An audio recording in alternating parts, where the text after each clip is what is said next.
ஆச்சி குழம்பு மிளகாய் தூள் வழங்கும் மணி செய்திகள். இணைந்து வழங்குபவர்கள் அரசன் சோ.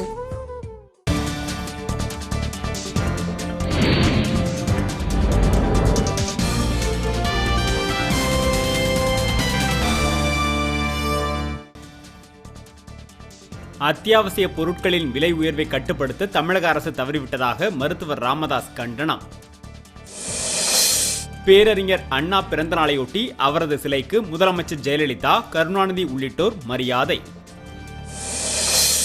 பட்டேல் சமூகத்தினருக்காக நடத்தப்பட உள்ள தண்டி நடைப்பயணத்தின் பெயரை மாற்றினார் ஹர்திக் பட்டேல்.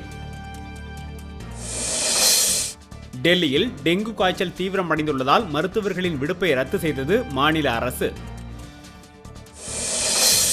தமிழகத்தில் தொழில் தொடங்கும் முதலீட்டாளர்களுக்கு முழு ஒத்துழைப்பு அளிக்கப்படும் என நடுவண் அரசு உறுதி.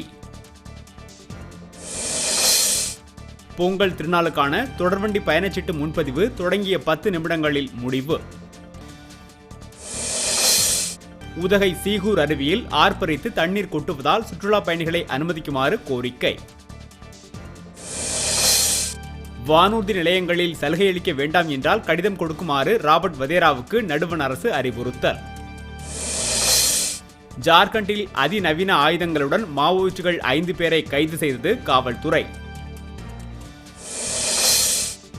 சிரியாவில் பயங்கரவாதிகள் நடத்திய இருவேறு தற்கொலைப்படை தாக்குதலில் 26 பேர் உயிரிழப்பு.